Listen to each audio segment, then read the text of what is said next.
gigante, era día de victoria y de gloria para Dios. Con mi onda y una piel, al gigante yo vencí, porque había provocado al Dios de Israel. Con esa palma fuerte.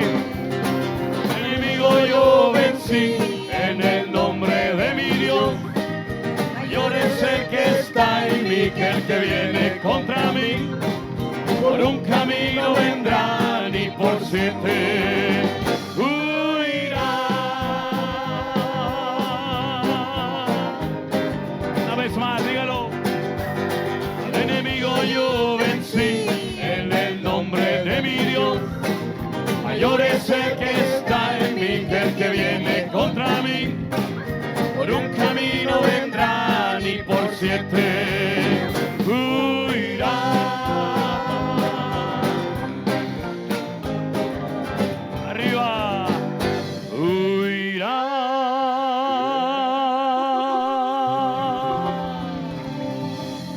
huirán. Tú vienes contra mí con espada y jabalina. Fuerte, vamos. Yo voy contra ti. En el nombre de mi Dios. En el nombre de mi No te Dios. tengo miedo.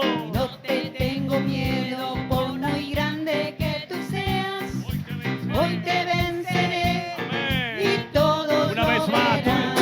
Tú vienes contra mí Con espada y jabalina, yo voy contra ti. En el nombre. En el nombre de mi Dios. No te tengo miedo. No te tengo miedo, por muy grande que tú seas. Hoy te Hoy te venceré. venceré y todos lo verán. Al enemigo yo vencí en el nombre de mi Dios. Mayor es el que está en mí que el que viene contra mí. Por un camino vendrán y por 7 fuerte huirán.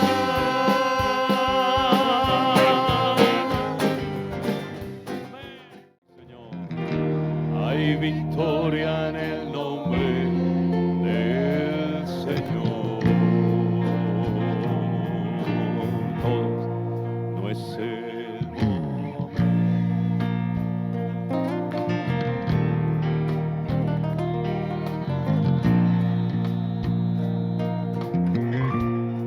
No es el momento de abandonar. Sigue adelante, mirándolo a él. Pronto llegaremos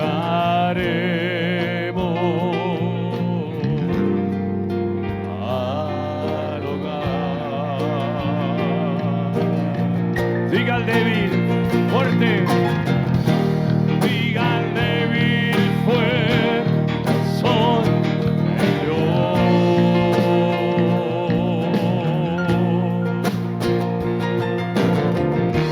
Cristo, yo soy más que vencedor.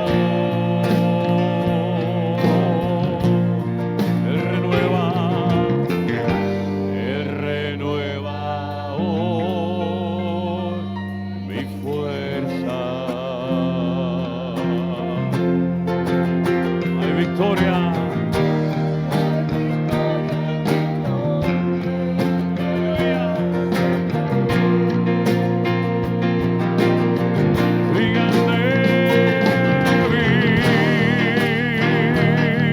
Fuerte soy en Dios. Cristo, yo soy más que vencedor.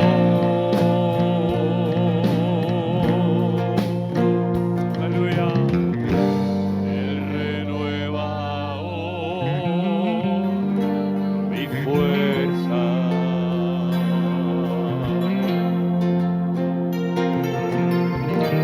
Hay victoria en el nombre del Señor. Sí, Señor, hay victoria. victoria en el nombre del Señor.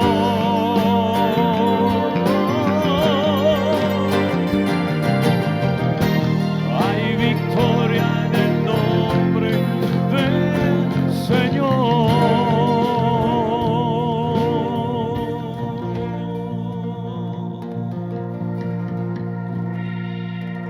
Aleluya, aleluya. Gracias, Señor Jesús. Gracias, Señor, por tu victoria, Dios mío. Gracias, Señor, porque gracias a tu victoria nosotros podemos estar en pie en esta noche, en este lugar. Y queremos levantar en alto tu nombre y darte toda la alabanza, Señor. Bueno, primeramente quiero dar, como no podía ser de otra manera, las gracias al Señor por esta nueva oportunidad que Él me da de poder volver un año más. Creo que es el tercero o el cuarto, si no me equivoco. El cuarto, de poder estar aquí con todos ustedes en esta noche, en este hermoso lugar. Quiero dar las gracias también a todos los que han hecho posible que esta reunión se pudiera realizar. Detrás de cualquier evento al cual podamos asistir, siempre hay gente que trabaja, digamos, detrás de las cámaras, ¿no? Por decirlo de alguna manera. Gente que busca el lugar, que negocia, digamos, los precios, la comida. Gracias también al pastor Arenas, que ha venido desde Los Ángeles con las cámaras, con un técnico, con todo el equipo. Muy agradecido, pastor José, muy agradecido, sinceramente, de verdad. Porque yo siempre digo, y lo digo de corazón, que yo hago la parte fácil. Yo vengo, está todo preparado, las mesas, los adornos, las florecitas, las pantallas, la pancarta, los globitos, que no sé si son los del año pasado, no creo, pero bueno, sea como sea, estoy muy agradecido. Elena y yo estamos muy contentos porque hay un equipo de colaboradores realmente extraordinario. Yo llevo muchos años leyendo la Biblia, como ustedes pueden comprobar, ¿no? Pero nunca me canso de leerla y mucho menos de compartirla. Y es que la Biblia es un libro diferente a cualquier libro que usted pueda leer o tener en su biblioteca o de los que haya leído. Tiene muchas particularidades que lo diferencian de otros libros. Por ejemplo, generalmente un libro lo escribe una persona. Pero en el caso de la Biblia fueron 40 personas que no se conocían entre sí. Cada uno escribió un libro, un salmo, una parte de la Biblia. Y con el paso del tiempo todo eso se fue juntando hasta hacer una Biblia. La palabra Biblia significa colección de libros. Esto es una colección de 66 libros, ¿verdad? Tenemos dos grandes bloques, lo que llamamos vulgarmente Antiguo Testamento, es todo lo que ocurrió antes del Señor Jesucristo, y todo lo que ocurrió después del Señor Jesucristo, que lo llamamos el Nuevo Testamento. No me gusta utilizar la palabra testamento porque lo he dicho en muchas ocasiones. Dios no hizo un testamento. Un testamento es un documento oficial que hace una persona que va a dejar una herencia a sus hijos, a sus amigos, a quien sea, y sabe que va a morir. Entonces tiene que hacer un testamento, ¿no? Porque aún así, a veces dejando un testamento, se pelean entre los hermanos o entre los herederos. Imagínense, ¿no? Dios no hizo un testamento porque Él sabía que Él no va a morir. Dios no va a morir jamás. Él es eterno, ¿verdad? Pero llamamos Antiguo Testamento, hubiera sido más correcto llamarlo un pacto. Dios hizo un pacto con un pueblo llamado el pueblo de Israel. A través de ese pueblo nació el Señor Jesucristo, el Mesías, y el nuevo pacto es lo que Él pacta, lo que Él quiere hacer con toda la humanidad. Ya no es una, digamos, una relación nacional de Dios con un pueblo o de un pueblo con Dios, sino ahora Dios ha abierto, por así decirlo, el abanico. Y todas las naciones de la tierra, da igual si son blancos, negros, ricos, pobres o de la índole que sean, todos tienen la posibilidad de entrar a formar parte de lo que llamamos o conocemos como el reino de Dios, que no es otra cosa que el gobierno de Dios. Todas las naciones de la tierra tienen sus leyes, nos pueden gustar más o nos pueden gustar menos. Todas las naciones de la tierra tienen una constitución, menos el pueblo de Israel. El pueblo de Israel no tiene como país una constitución, ¿verdad? Estados Unidos tiene la suya, España tiene la suya, sus países tienen su propia constitución. Israel no tiene constitución, es la Biblia, supuestamente, eso suena muy bonito en teoría, luego en la realidad es otra, pero por eso el pueblo de Israel no tiene una constitución hecha por los hombres, porque todas las leyes que Dios le dio a ese pueblo están en la Biblia. Entonces, ¿para qué hacer otro libro aparte, verdad?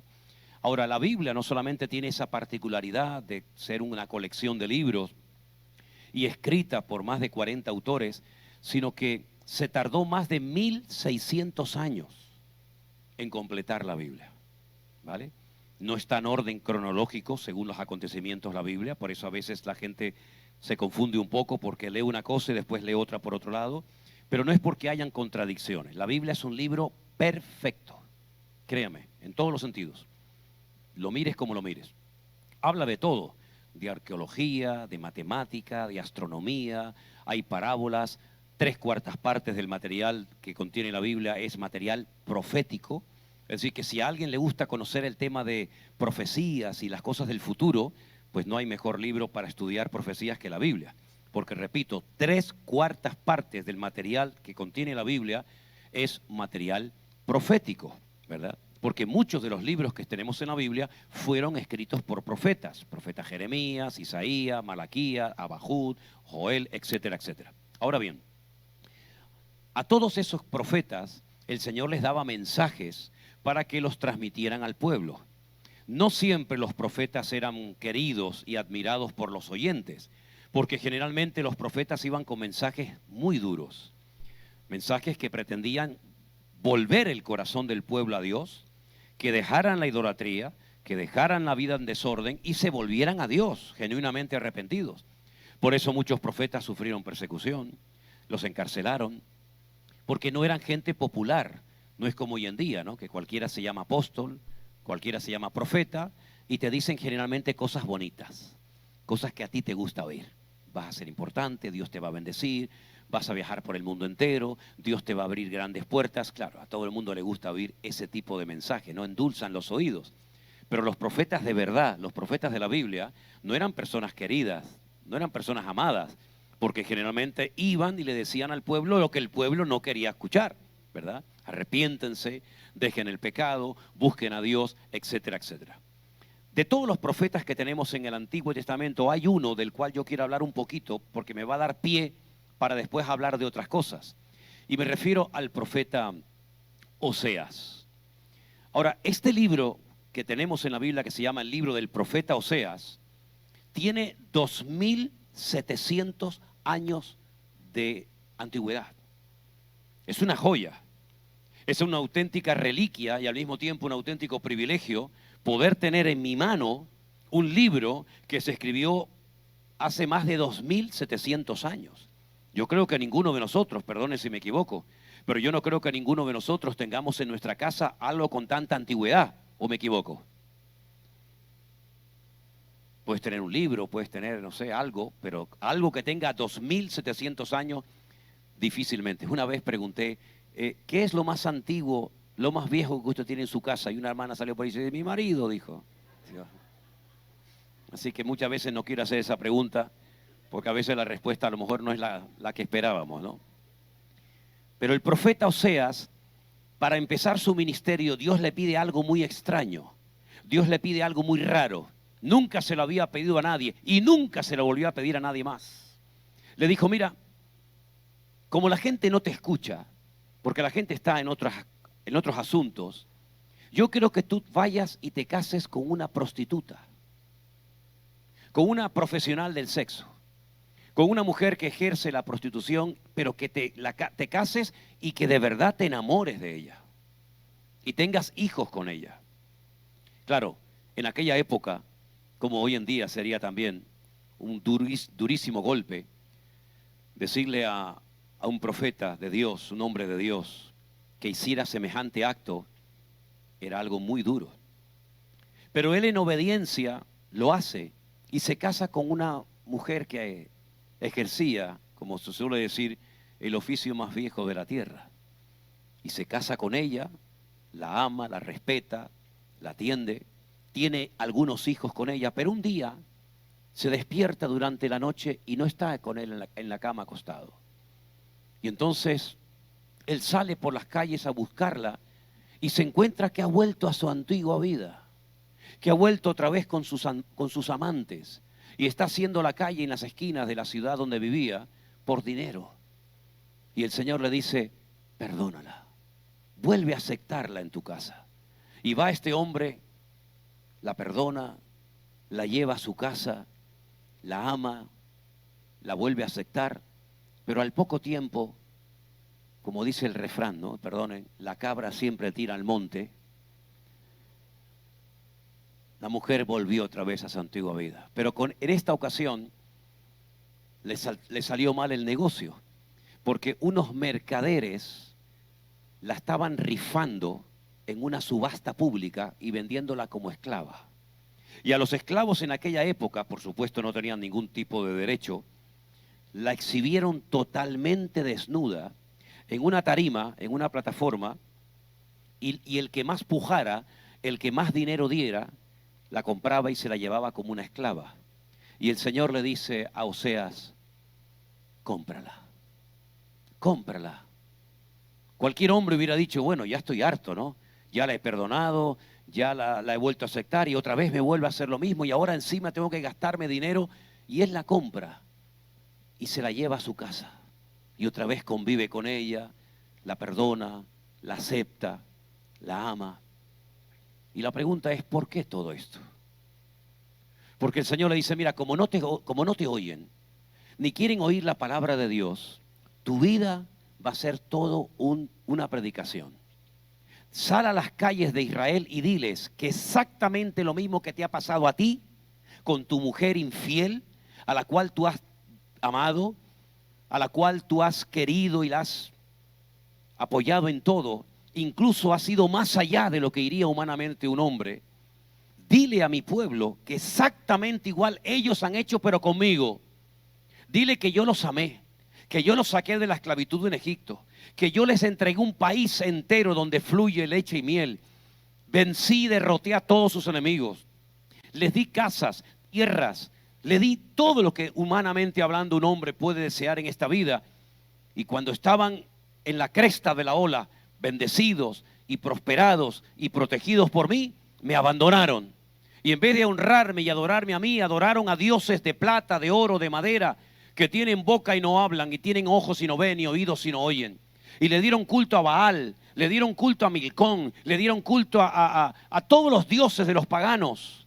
Y yo los volví a perdonar, y les volví a dar profetas, y les mandé mi lluvia, y les mandé mi bendición. Y otra vez me volvieron a engañar con sus amantes, espiritualmente hablando.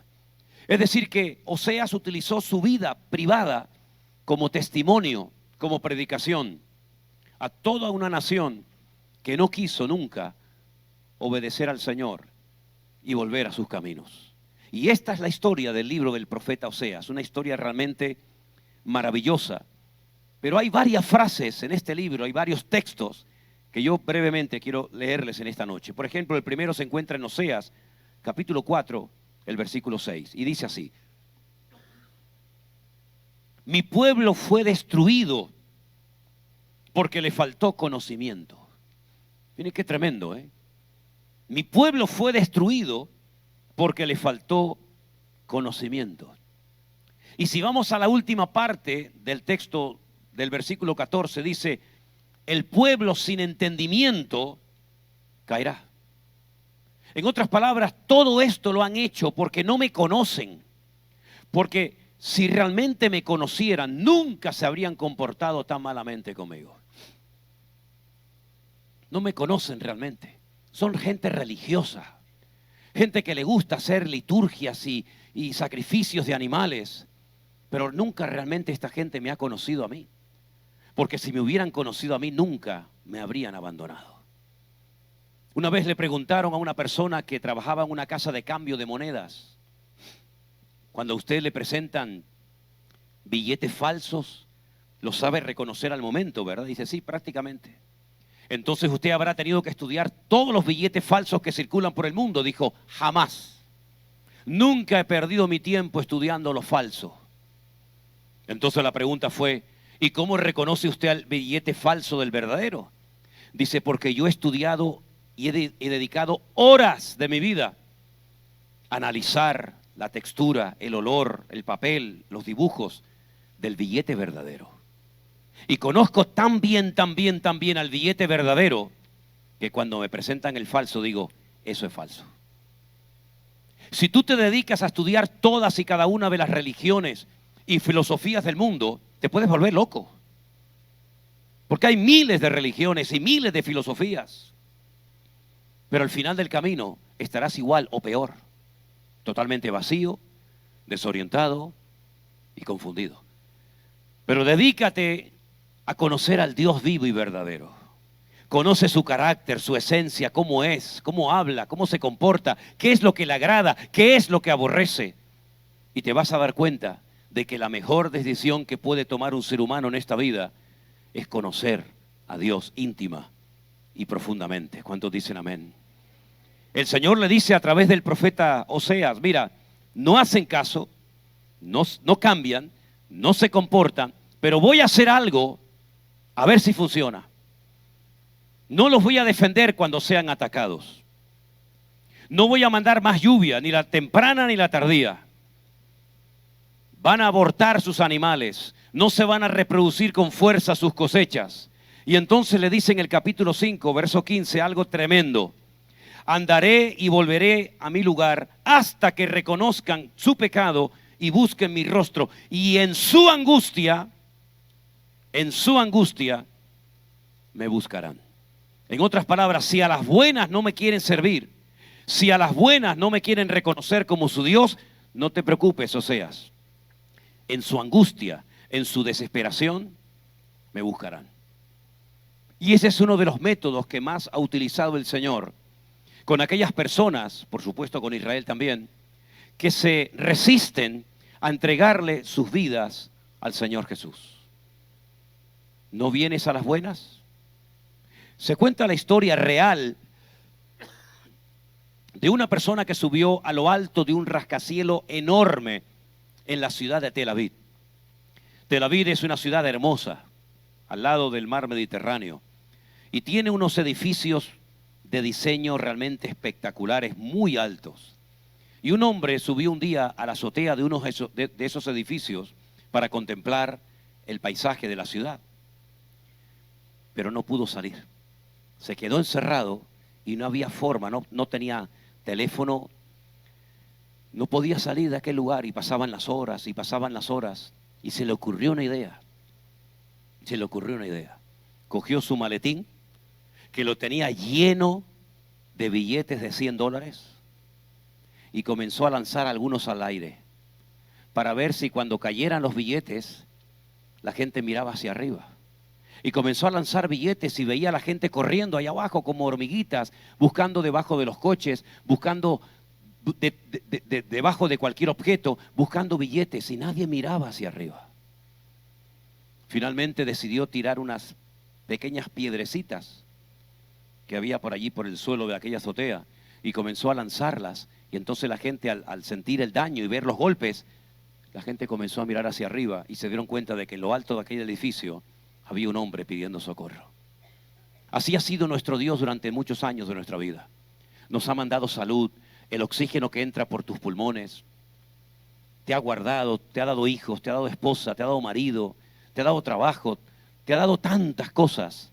Pero a veces creemos que ha sido nuestros méritos, que hemos sido nosotros los que nos hemos ganado con el sudor de nuestra frente todas las bendiciones y todo lo que hemos podido adquirir en la vida. Y nos olvidamos que si no hubiera sido por la gracia, por el favor y por la misericordia de nuestro Dios, no hubiéramos podido ni salir de nuestra habitación.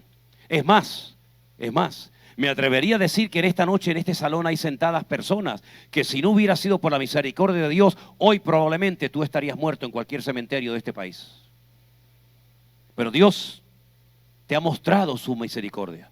Dios ha aguantado pacientemente tus burlas, tus críticas y todo lo que has hecho en contra de Él y en contra de todas las personas que Él fue mandando a lo largo de tu vida para que le conocieras.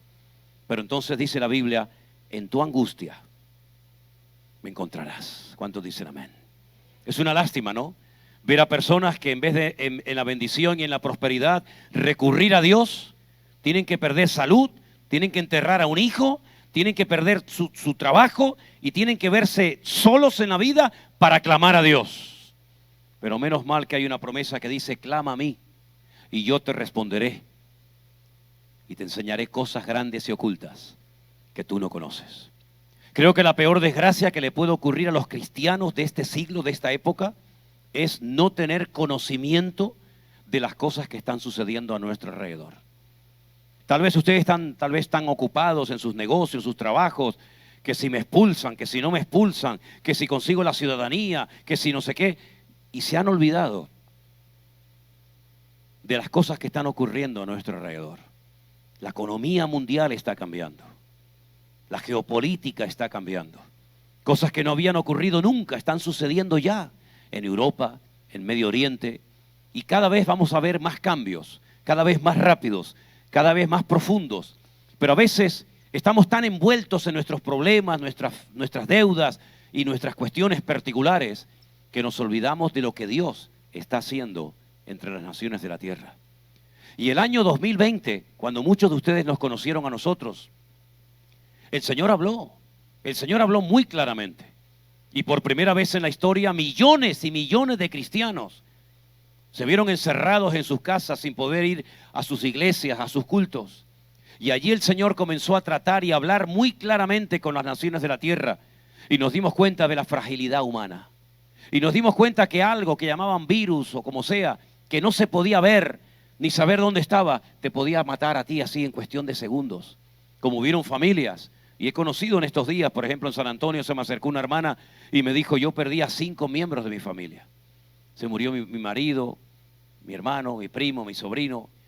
Y vimos cómo en el 2020 Dios comenzó a tocar, llamando a las puertas de las vidas, de los corazones de la gente. Algunos entendimos el mensaje. Algunos nos dimos cuenta que Dios estaba tratando, sobre todo para mí, con la iglesia. Con aquellos que decían, no, yo no tengo tiempo para ir a esas cosas. Que vaya mi mujer si quiere con los niños, pero yo no tengo tiempo para Dios. Yo estoy muy ocupado con mi camión, con mi taxi, en la construcción. Estoy muy ocupado. Y el Señor dijo, ok. Siempre tu excusa ha sido que llegas cansado, que no tienes tiempo, que hay que pagar muchas deudas. Ahora te voy a tener un tiempo dentro de tu casa y vas a tener tiempo para oír mi palabra, y vas a tener tiempo para orar, y vas a tener tiempo para leer la Biblia. Y miles de personas, hermanos, créanme, alrededor de prácticamente muchas naciones de la tierra, se encontraron con Dios. Y en la angustia encontraron el amor y la presencia del Señor. Pero no nos olvidemos de aquellos días. Sí, ya sé que han pasado 5 años. Ahora en marzo se cumplen 5 años de aquella pandemia que afectó al mundo entero. Pero no nos olvidemos de la misericordia que el Señor tuvo con nosotros en aquellos días y que nos viene hablando y preparando para lo que se avecina. Porque todo aquello fue un simple botón de muestra de lo que va a seguir ocurriendo en todas y cada una de las naciones de la tierra. Le dice el Señor al pueblo de Israel por medio del ministerio de Oseas, les faltó conocimiento. Y es verdad, muchos creyentes no saben cómo comportarse y cómo actuar por falta de conocimiento, por la ignorancia que impera en sus vidas. Por eso hemos luchado, hermanos, y hemos hecho todo lo que ha estado a nuestro alcance para capacitar a la iglesia, para poner en el corazón de la gente el anhelo de estudiar, de leer la palabra de Dios cada día. Que no dependan de un señor llamado pastor que se sube aquí arriba y da un sermón y los bendice a todos y después cada uno se tiene que ir a buscar la vida a sus hogares. No, hemos sido en contra de eso. ¿Por qué? Porque no podemos depender nunca más de la figura de un pastor. Por eso la iglesia virtual, que es algo que el Señor puso en mi corazón hacer hace 5 años, creo que ha ayudado a mucha gente a ser autodidactas. Por ejemplo, nuestra iglesia en Orlando. Bueno, también la de Las Vegas, ¿no? Ahora vamos a inaugurar otro local en Miami, pero en nuestras congregaciones no estoy yo físicamente. No hay un pastor al cual puedas acercarte, hablar, que te imponga las manos, sino lo que hemos querido es que la gente aprenda a caminar por sí misma. No es que no estamos en contra de un pastor físico, de una iglesia presencial, ni muchísimo menos. El Señor nos ha dado una tecnología a través de la cual, y es la que estamos usando, para poder estar en tiempo real en miles de lugares al mismo tiempo. Sin pedir permiso nos metemos en hospitales, en cárceles, en hogares, en todas partes del mundo. Pero sobre todas las cosas, la gente ha aprendido que ya no estamos en esa época en la que dependemos de un hombre, sino que de quien dependemos es de nuestro Dios. Claro, podemos pedir oración, pero el primero que tiene que orar cuando tiene un problema es usted. Hay gente que tiene un problema de la índole que sea, económico, familiar, físico, y pastor, oren por mí. Pero una pregunta, ¿usted ha orado? Al fin y al cabo el que se está muriendo es usted, no yo. Al fin y al cabo el que tiene un problema es usted. Yo puedo orar, pero hombre, vamos a ver, yo lo que no puedo orar todos los días por 10,000 peticiones que recibimos todos los días, tienen que partir de esa base. Este hombre es un hombre de carne y hueso como cualquiera, que tiene mujer, tiene hijos, tiene sus necesidades, tiene su iglesia, tiene su vida. Y lo que no hemos querido nunca, ni lo voy a hacer, ni mucho menos, es educar a la gente a que se pegue a nosotros. Yo entiendo cuando la gente dice, hermano, yo le sigo a usted, me dice la gente, ¿no? Y yo digo para mí, digo, ay, pobrecita. Yo sé lo que usted me quiere decir, ¿sabe? Pero sigan a Cristo, miren a Cristo. Somos de carne y hueso, con nuestros defectos, con nuestras debilidades como cualquiera. Yo le puedo fallar, yo le puedo defraudar, pero conozco a alguien que ha dicho, estaré contigo todos los días hasta el fin del mundo. Aunque tu padre y tu madre te abandonen, yo nunca te abandonaré. Y es el Señor de señores y el Rey de reyes. Aleluya. ¿Saben lo que le dijo el Señor al pueblo de Israel por medio de la pluma, por medio del ministerio? En este caso del profeta Oseas? Miren, escuchen estas palabras. Él nos dará vida después de 2 días y al tercer día nos resucitará y viviremos delante de Él. Y conoceremos y proseguiremos en conocer al Señor. Ese es el esfuerzo más importante que usted puede y debe de hacer en su vida. Conocer a Dios. ¿Cómo habla Dios? ¿Cómo sé si me está hablando mi Dios? ¿O yo me estoy inventando? ¿Cómo sé si lo que soñé anoche viene de parte de Dios? ¿O es que comí muchas pupuchas? Se llaman así, ¿no? Pupusas. Ay, perdón. Pupusas. Perdóneme si a veces me sale alguna palabra, pero bueno, es imposible aprender toda la jerga de todos los países, ¿no? Pupusas. ¿Cómo puedo saber si lo que estoy sintiendo, esa atracción que estoy sintiendo por ese hombre o por esa mujer, viene de parte de Dios o es producto de mi imaginación y de mis emociones o sentimientos? No podemos seguir el resto de nuestras vidas equivocándonos. Tenemos que madurar y ser entendidos en los tiempos y saber en qué momento de mi vida me encuentro y qué es lo que el Señor demanda de mí. Porque el apóstol Pablo llegó a decir una vez cuando escribió una carta a los hermanos de Corinto, cuando yo era niño, ¿se acuerdan? 1 Corintios 13, yo hablaba como un niño. Yo vivía, me comportaba, actuaba, reaccionaba como un niño. Mas cuando ya fui hombre, dejé lo que era de niño. En los hombres se aprecia eso, ¿no? Esos niños que tienen esa voz, y de repente al día siguiente, hola papá, buenos días, ¿no? Dice, ¿qué le pasó a este, no? Anoche se acostó con una voz de flauta y ahora tiene una voz de trombón, ¿no? Se nota, ¿verdad? Se nota en el aspecto físico cuando una niña ya es señorita, ¿no? Pero ¿y en el sentido espiritual? ¿Se notan esos cambios, hermanos? Se nota que ya no hablamos como antes hablábamos, que ya no juzgamos, que ya no criticamos. Se nota que ya no soy yo el centro de atención en la iglesia, sino que ahora mi vida gira en torno al Señor y en torno a cómo puedo bendecir y ayudar a mis hermanos. Se nota en mi forma de orar, porque hay gente que lleva toda la vida orando igual y no se han renovado en su comunión y en su relación con el Señor, ¿verdad? Y eso es lo que nos pide el Señor en estos tiempos. Madurez. ¿Cuántos quieren ser maduros, hermanos? Lo voy a preguntar otra vez, piense bien la respuesta, porque ahora viene la metralleta. ¿Cuántos quieren ser maduros? Ok. Agárrate. Para ser maduro, a veces tendrás que sufrir y llorar. Porque lo que se aprende llorando, nunca se olvida.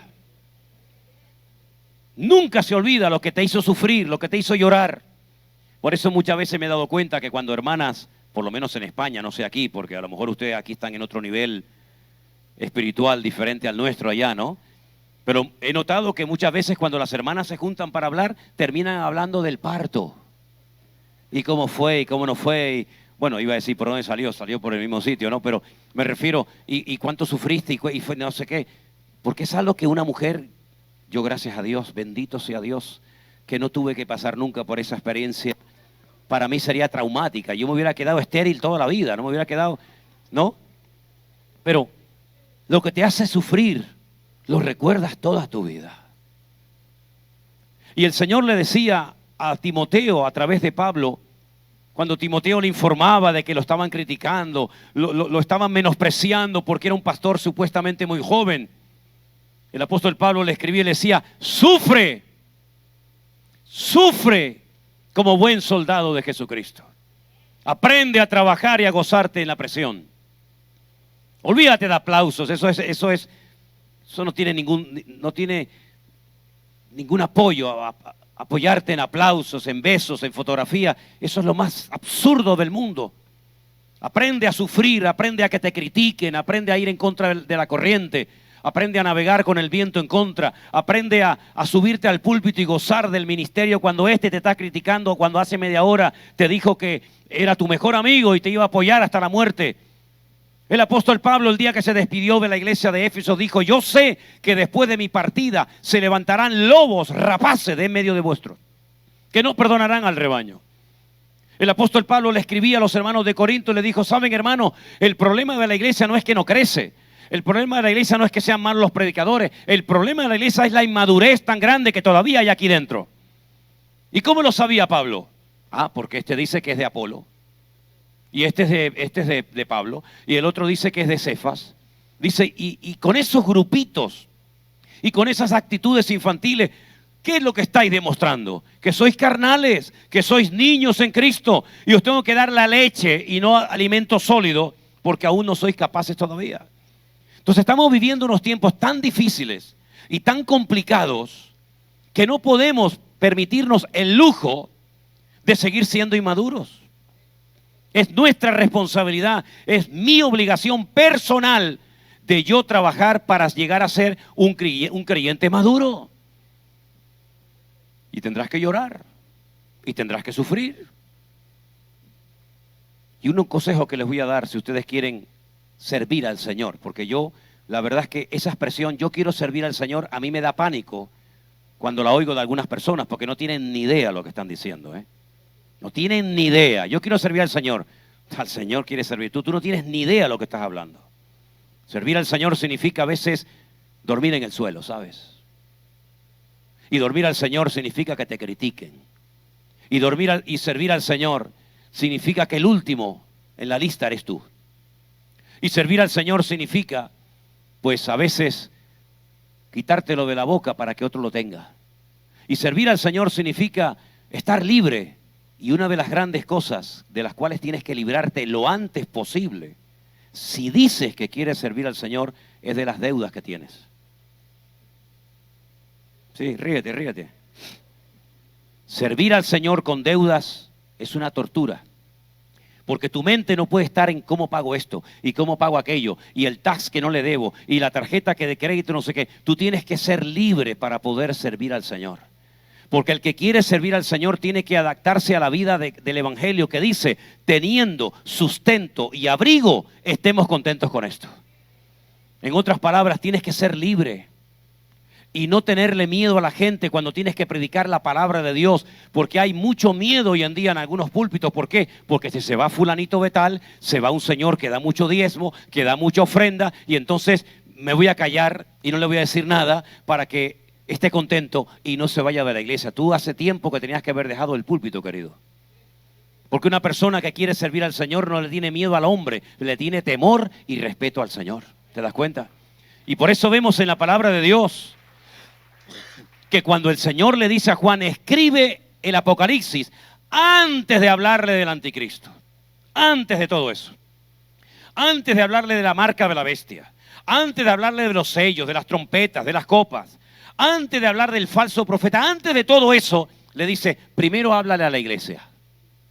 Primero háblale a la iglesia. Dile a Éfeso que han trabajado, que han sufrido, que han probado a los que se dicen ser apóstoles y los han hallado mentirosos, pero dile también a la iglesia que han dejado su primer amor. En otras palabras, antes de que venga el conocimiento, antes de que venga la revelación de lo que viene en el futuro y se hagan expertos y entendidos en los tiempos, diles que se arreglen primeramente. Que antes de salir a la calle a decirle a la gente lo que tiene que hacer y cómo tienen que vivir, primero tienen que arreglarse ellos de puertas para adentro. Porque si nosotros no somos capaces como cristianos de vivir el evangelio de puertas para adentro, no tenemos autoridad para salir a la calle a decirle al mundo cómo tienen que hacer sus vidas. Así que dile que tengo contra ellos que han dejado su primer amor. Y diles también que si no se arrepienten, les quito la luz y acabo con la iglesia. Y así pasó. Vayan ustedes a Éfeso hoy en día, está en Turquía, no hay iglesia, no hay iglesia, se acabó.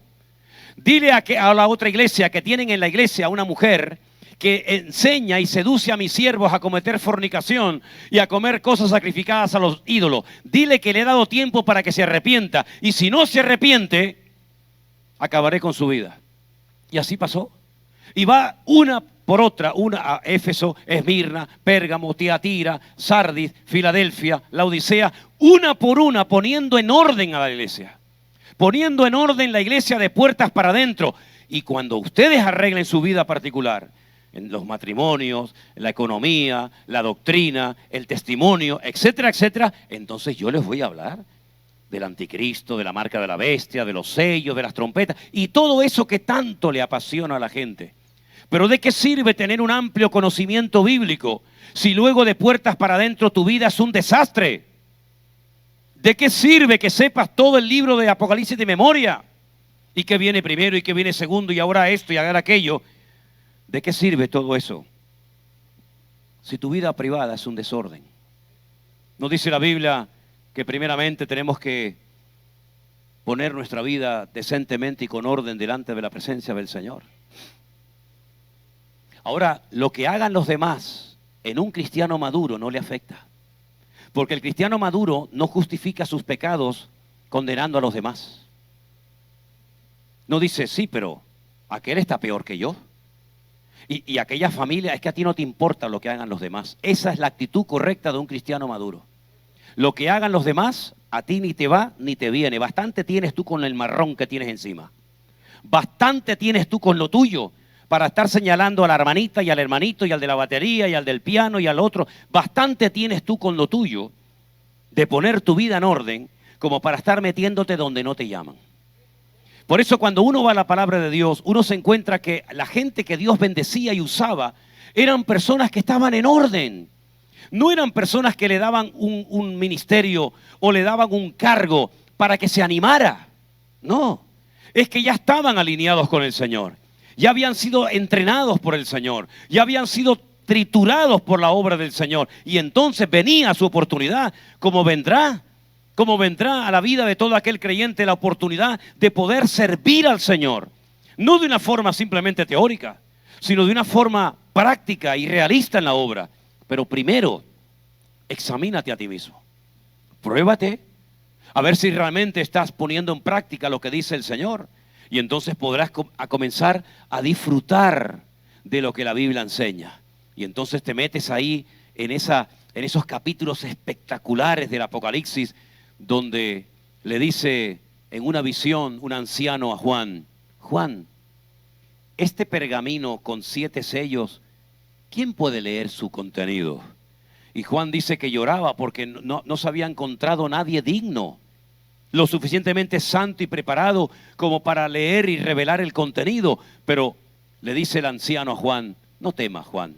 Hay alguien que es digno, el león de la tribu de Judá, el alfa y el omega, el principio y el fin. Él es digno de abrir, de desatar los sellos y de revelarnos lo que va a ocurrir.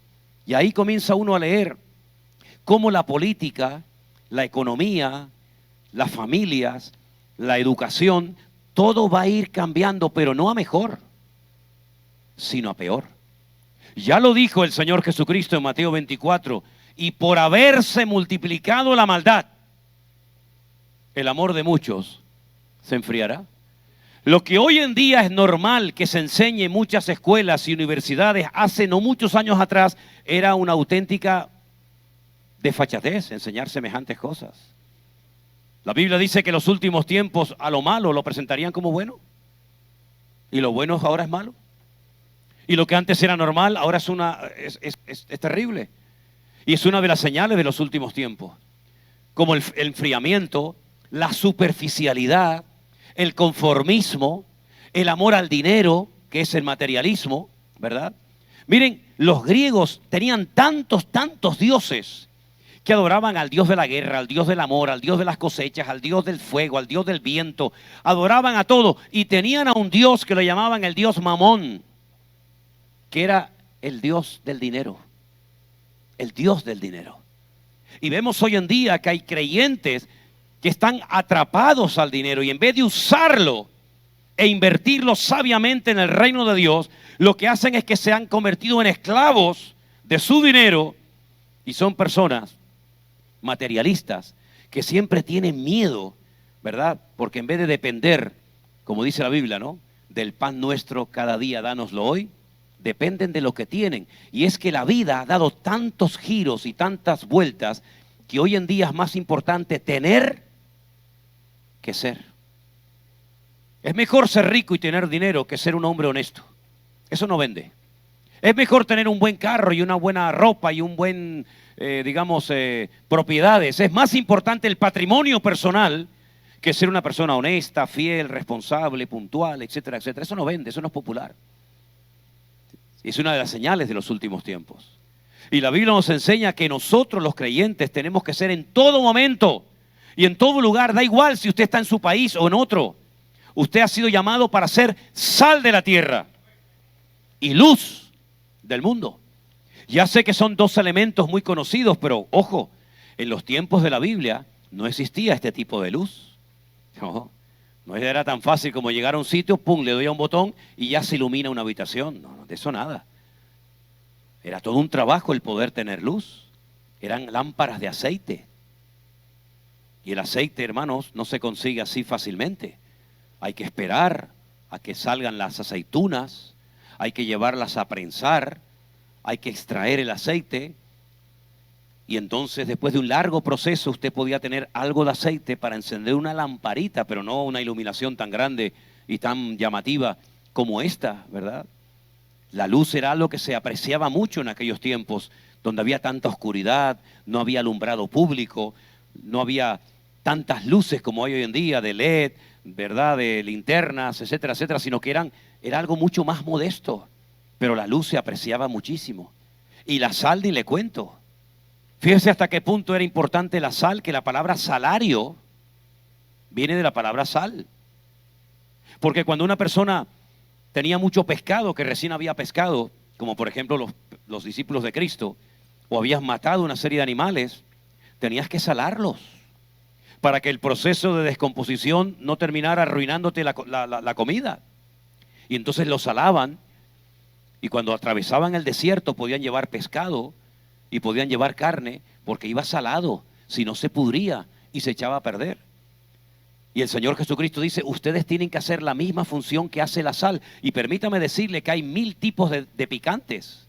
Hay muchísimos tipos de picantes, pero la sal es insustituible. No hay nada que pueda sustituir a la sal. La sal es única, irrepetible, no hay otra. Así que mis queridos hermanos, la responsabilidad que usted como cristiano tiene y yo en estos tiempos difíciles es muy grande.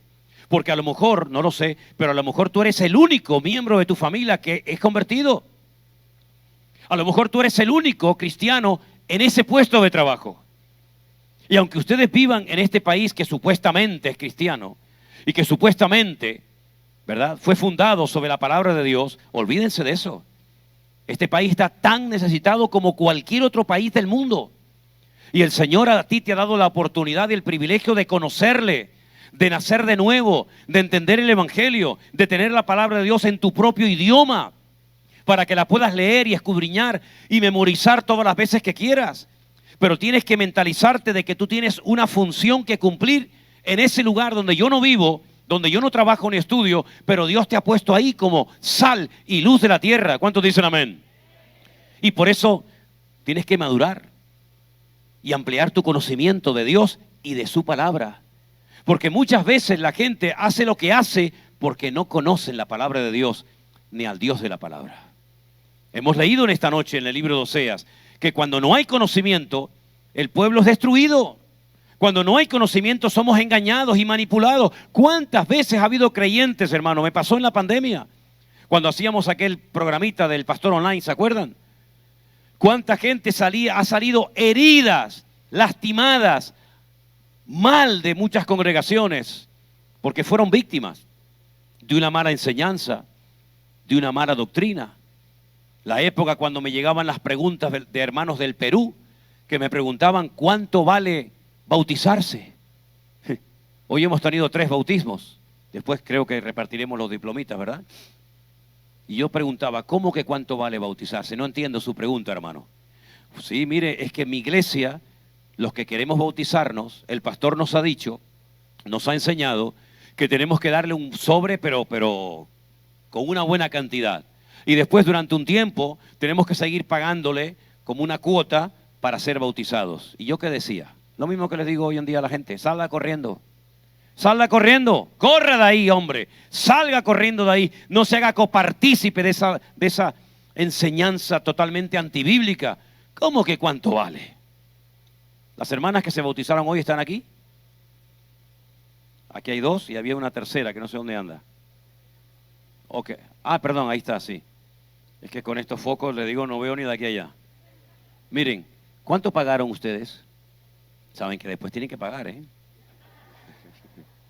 Por favor, por favor. ¿Cuánto tienen que pagar las personas por ser bautizadas? Nada. Cuando vino la época de las primicias, ¿se acuerdan? Las primicias, digo, ¿y qué son las primicias? Explíquemelo.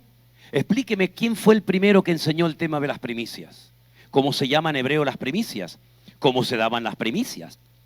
Porque si la Biblia dice que tenemos que dar los primeros frutos, ahora que tenemos nuestra finca en Alicante, que tenemos naranjas y limones por todos lados, si usted observa un árbol de naranja, no salen así todas de golpe. Si yo tengo que dar los primeros frutos, ¿cómo diferencio los primeros de los segundos de los terceros?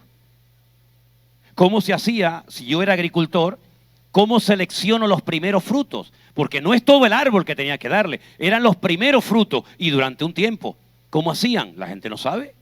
Entonces, ¿qué le decía yo a la gente? Otra excusa más para sacarle la pasta del bolsillo a la gente. Claro, algunos se enfadaban, ¿no? Y decían, este hombre lo que está enseñando, a mí me da igual lo que me digan de mí. Créame que llega un punto de mi vida que me da igual lo que digan a favor o en contra de mí. Pero queridos hermanos, si usted tiene un conocimiento amplio de la Biblia, usted puede decir, no, perdone, pastor, usted será el pastor o el susum corda, como si quiere, vamos, a mí me da igual. Pero es que lo que están enseñando no es bíblico.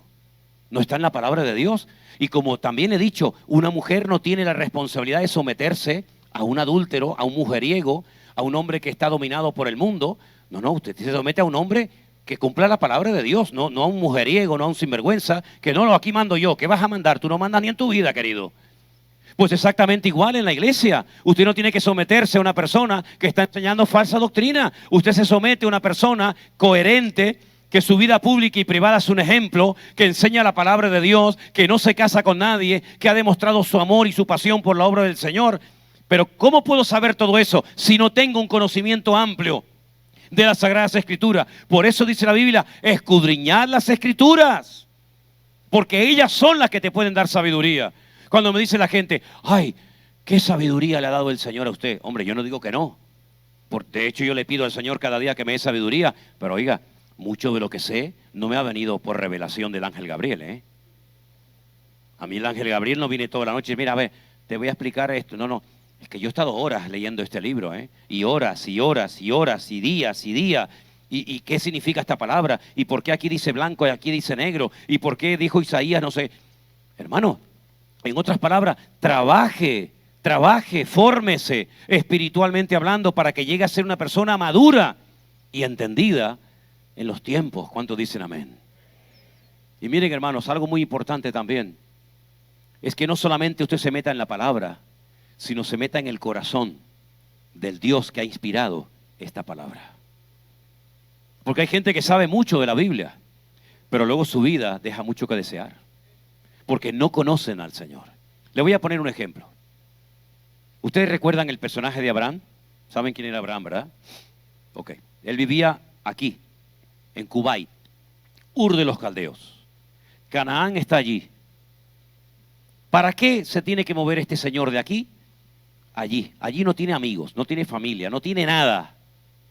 Aquí tengo padre, madre, primos, sobrinos, herencia, fincas, casas, amigos. Tengo toda mi vida aquí. Pero dice la Biblia que él oyó un día la voz de Dios que le dijo, Lej leja, sal, déjalo todo y yo te llevaré a una tierra que te la regalaré a ti y a tu descendencia para siempre. Y él llega y le dice a su padre, Dios me ha llamado.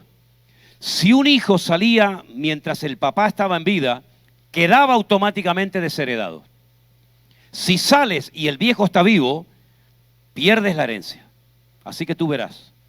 Pero dice que salió sin saber a dónde iba.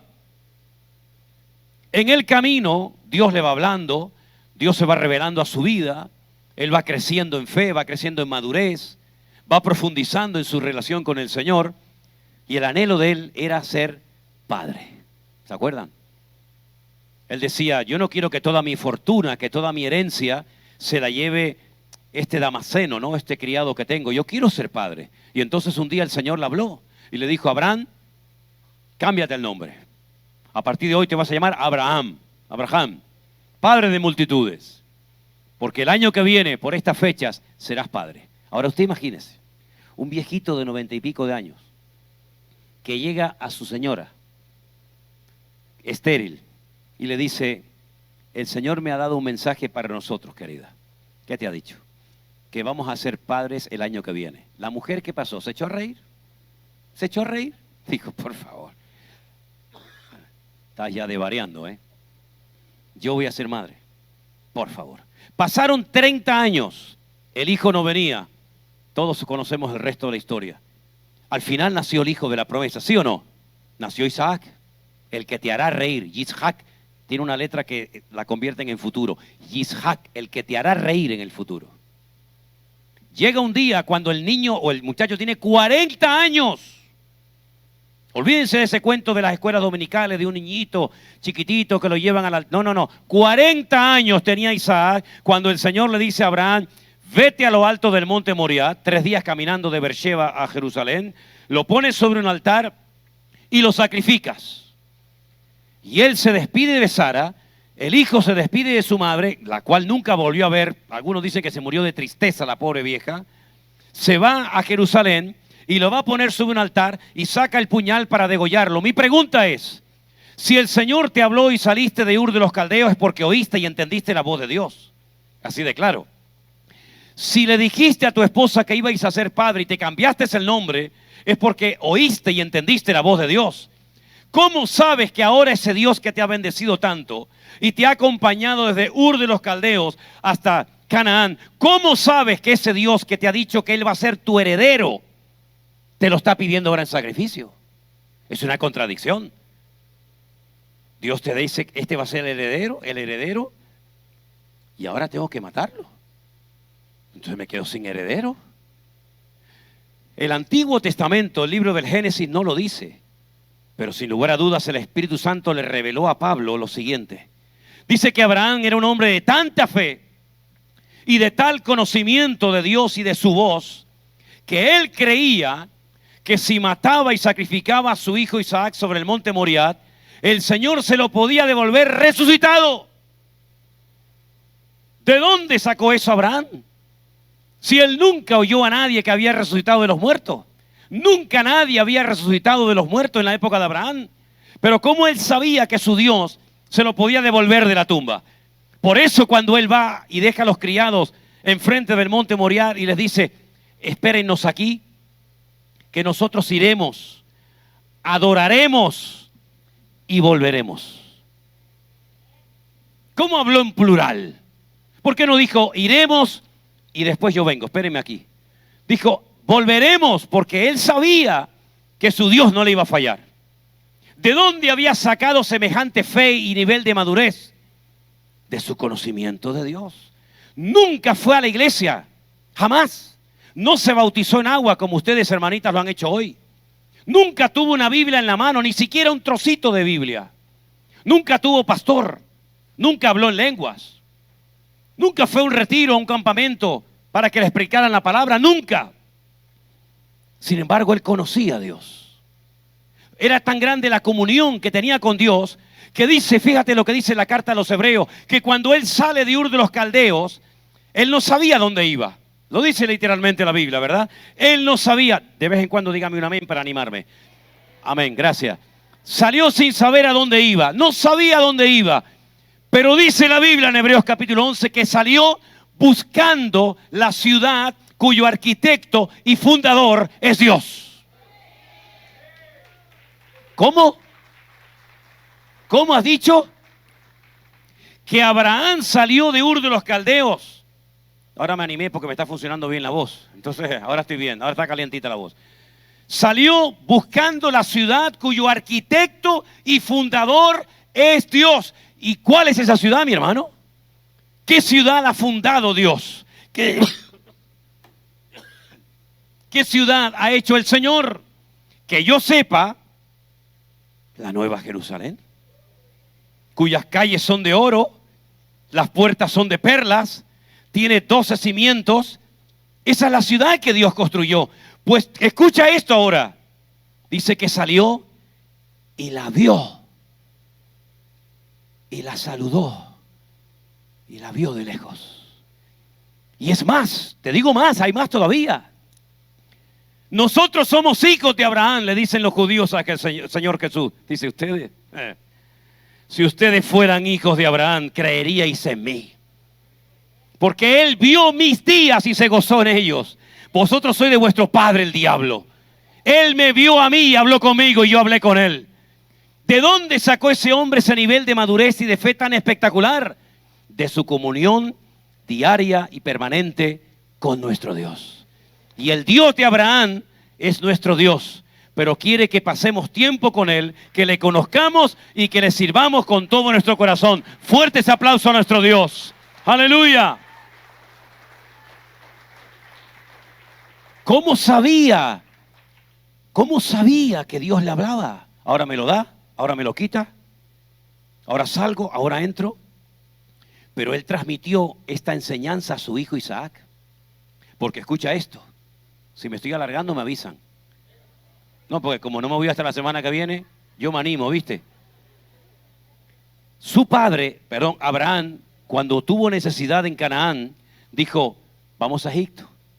Egipto era América en aquellos tiempos. Era Estados Unidos. Pasa que se llamaba Egipto. Mitzrayim en hebreo. Mitzrayim. Allí siempre hay comida, allí hay abundancia, allí hay agua. Aquí no tenemos nada, estamos muriéndonos de asco. Vamos porque nos vamos a quedar sin ovejas, sin camellos, sin nada. Y se fueron a Egipto. Cuando su hijo es grande, vuelve otra vez la sequía, la falta de agua, la falta de provisiones. Isaac dice, voy a Egipto. Mi padre bajó a Egipto y el Señor dice, no, tú no vas a bajar a Egipto. Tú no vas a Egipto. Tu padre bajó, pero yo a ti te prohíbo ir a Egipto. Y Isaac le dice, pero Señor, si yo me quedo aquí viviendo en Beersheba, que es todo tierra y polvo y arena, aquí me voy a morir. Mis animales se van a morir. ¿Qué futuro le voy a ofrecer a mi familia? Y le dice, siembra en el desierto. En el desierto. Pero si no hay agua. Y le dice, haz un pozo. Y entonces escarba y encuentra agua.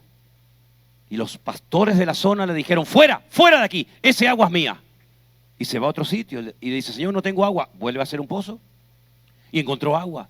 Y así estuvo años escarbando y buscando agua en el desierto, hasta que al final los enemigos le dicen, mira, tu Dios es más fuerte que el nuestro. Reconocemos que Dios está contigo. Hagamos un pacto, vamos a llevarnos bien. Y dice que ese año Isaac sembró en el desierto y cosechó a 100 por 1. ¿Te das cuenta que no es el lugar, sino la fe que aplicas en el lugar y en la circunstancia del momento? Aquellos sembraron en Egipto, nada. Yo siembro en el desierto con la bendición de Dios y Dios me prospera y Dios me bendice. ¿Cuándo vamos a aprender que nuestras necesidades no la suple un gobierno ni un político de turno. ¿Cuándo vamos a darnos cuenta que nuestro Dios es el Dios de la plata y del oro? Y que donde yo me encuentre, el Señor estará conmigo todos los días como poderoso gigante. ¿Cuándo vamos a entender que no hace falta entrar en momentos de crisis para obtener la bendición y el favor de Dios? ¿Cuándo vamos a entender que conociendo a Dios, yo podré vivir en paz en cualquier parte de la tierra donde yo me encuentre? Porque más vale, y termino, más vale bocado seco y en paz que casa llena de provisiones sin la bendición y sin el favor de Dios. Que es lo que muchos tienen, las neveras llenas, los buenos carros, las buenas casas, pero ¿dónde está la bendición de Dios? Por ninguna parte. Sin embargo, vas a muchos países que yo he ido, donde ves a la gente humilde, casi sin nada, pero tienen una paz y una confianza en el Señor que no he visto en muchos países ricos, donde dependen de lo que tienen y no de lo que son. ¿Sabes lo que va a pasar en los últimos tiempos? Que el Señor lo va a cambiar todo. Y le va a demostrar al mundo que los hijos de Dios, que van en serio y que han querido prepararse y madurar en este tiempo, van a poder sobrevivir y ayudar a los que se creen sabios y van a quedar avergonzados. Pero para eso hace falta potenciar el conocimiento, la fe y la madurez del pueblo del Señor. No entren en ese juego diabólico del mundo. Nosotros no somos de este mundo. Somos ciudadanos del reino de Dios.